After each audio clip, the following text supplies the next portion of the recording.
Hey guys, good afternoon. Hopefully y'all doing well. So I'm taking a little quick break right now. So I want to say something that's really some people might think it's crazy, but here's reality, okay? In the last 10 years alone, okay, the lack of real complex discussion is really an issue that is really been forgotten, okay? Let me start with my own perspective based on my experience. I got my first cell phone in the 1990s. All right. I started with one phone. From there, I went to two phones. I've always had multiple phones in my um, life.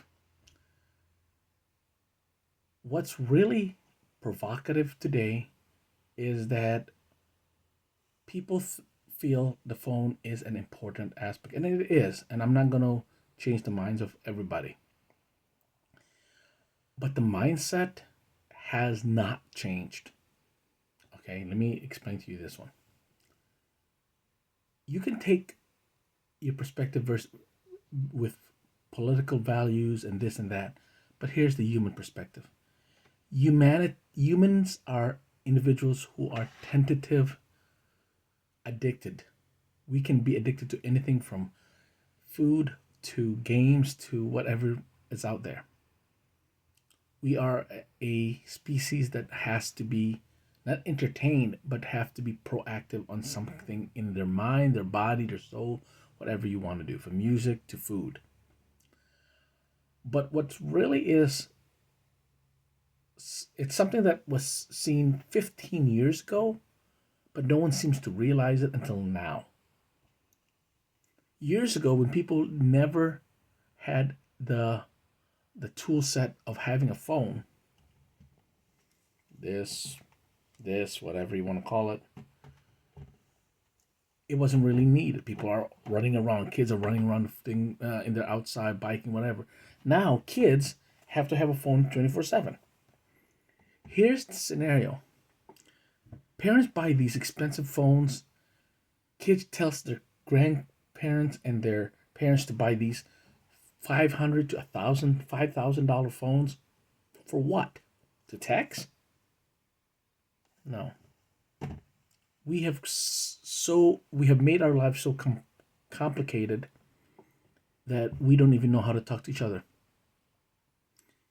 I have read 10 years, 15 years worth of data, scientific, medical, ethical, things like that. What all these things have in common is that we're walking away from the perspective of interaction to interaction via phone. Our kids, even adults, can't even converse. People can bully each other miles away because of this. We don't have ethical value of consideration. The point of this post is simple. When we have kids sitting in the corner, rather do this, and adults who can't even conduct adult behavior called conversation with respect to each other, and I sit by in a corner looking at people, and I've seen the transition since the 1990s to today. What really is amazing is that we have become so dependent on phones, thinking that this is life. Now, I have phones, I have no problem with that. But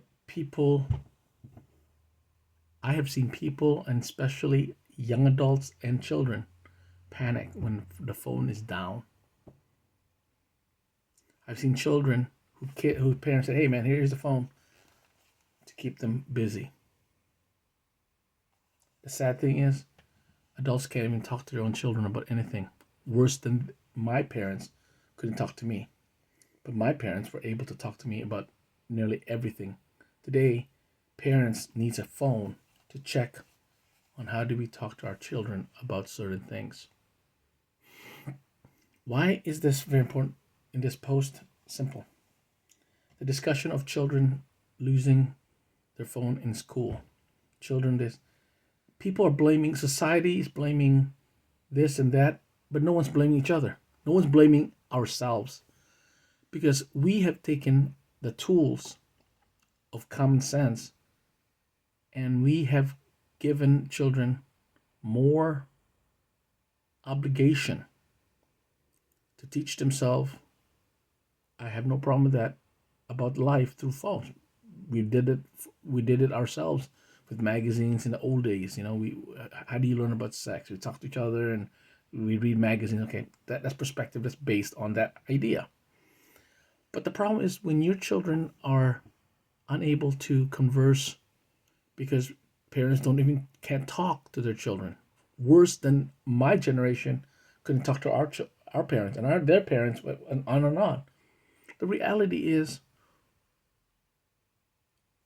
having one idea and one rule called being honest to yourself, being honest to everybody else. That's a rule that I've had for over 30 years. The honest truth is we are dependent on this phone 24/7 and we have given babysitting duties and teaching our children to a phone. It doesn't matter what your religious value, your ethical value, and things like that. The reality is we have become too lazy. I'll be I'll be I'll be honest. I'm amazed when I see people tell their children to sit in the corner with their phone and just shut up.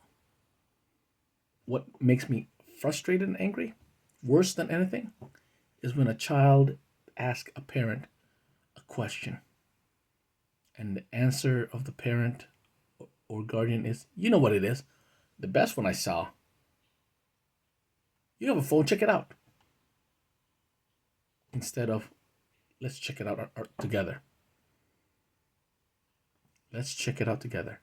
My grandmother, who was an educator, said the same thing about me years ago. Years ago. But instead she said, let's check it out together. That's where my hunger for knowledge started. She expected my parents to not answer, you know what it is. They were expected to sit down with me and say, hey, let's talk about it. Let's find out the information. Today, parents says they don't have time to do everything. How did my mom, who had 2 jobs, my dad, had time for me and my brothers? Or when somebody tells me, well, I don't have time, but do you know how many hours does an adult spend on their phone compared to doing some cleaning the house? That's why we have robots in our house, because we can't even take the time to sit down with our children. I want to talk about the phone because a lot of people are disturbed that phones are being taken away. I understand that. Believe me, I respect that. Let me ask you this question: how many times an hours do you take to sit down with your children and talk about life? This is not about religion. It's not about politics. It's about life.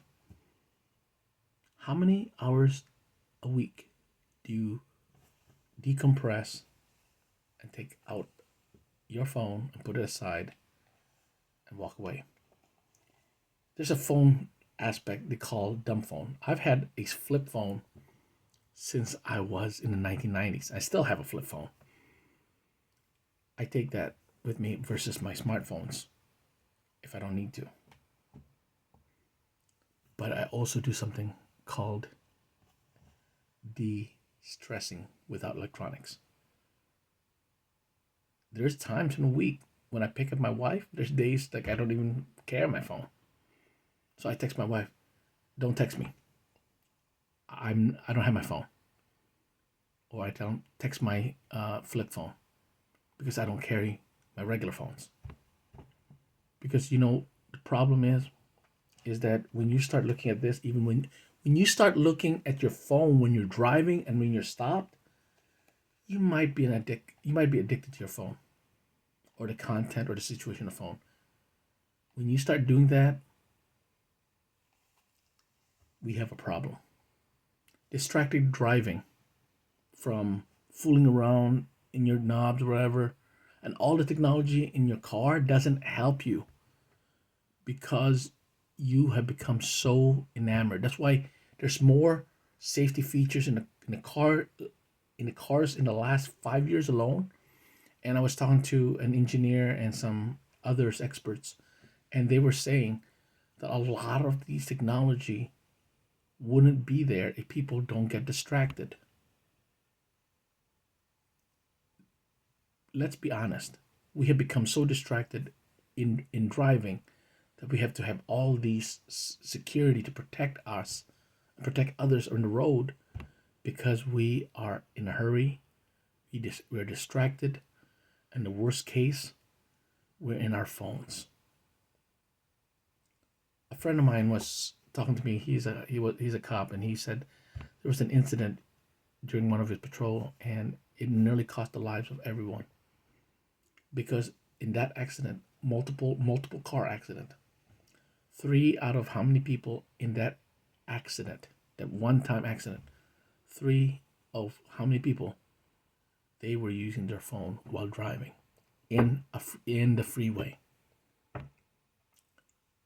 So the point of this post is that you want to blame society, you want to blame technology, whatever about the phones. We need to blame ourselves, each of us, parents, guardians, children.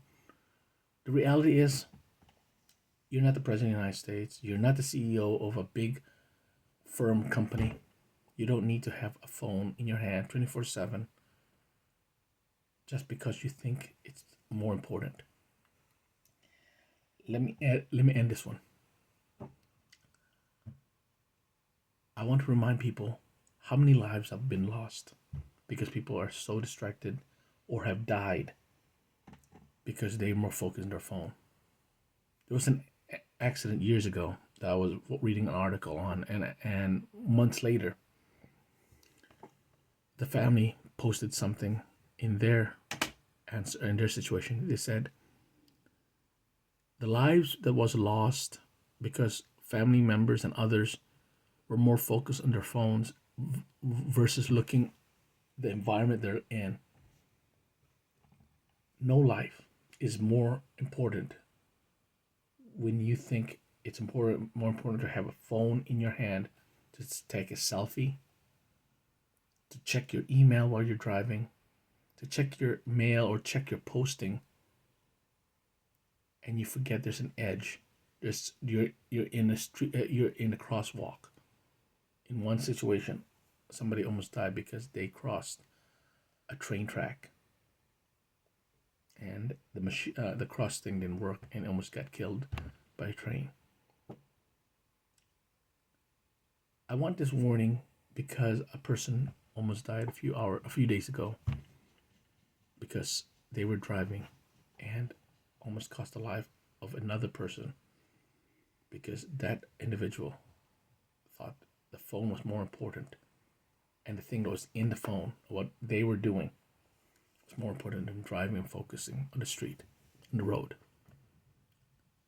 Whatever is your opinion, the reality is, as adults, we need to wake up. As people, we need to wake up. If you don't think you're an addict to your phone, I dare you to do one thing. Take your phone, put it aside, shut it off, and walk away for 72 hours. If you want a phone just to contact your family and friends, get a flip phone. Like I said, I've had mine since the 1990s, and it works. If you can survive without a phone for 72 hours, and if you don't realize that you're addicted to it after 72 hours, then you might not be an addict. But the reality is, people seems to think we need the phone 24/7. So for now, take care, stay safe, and if you think I'm wrong, tell me. If you think I'm right, tell me. Life is too short, guys. Enjoy. You don't need a phone. Keep smiling, folks.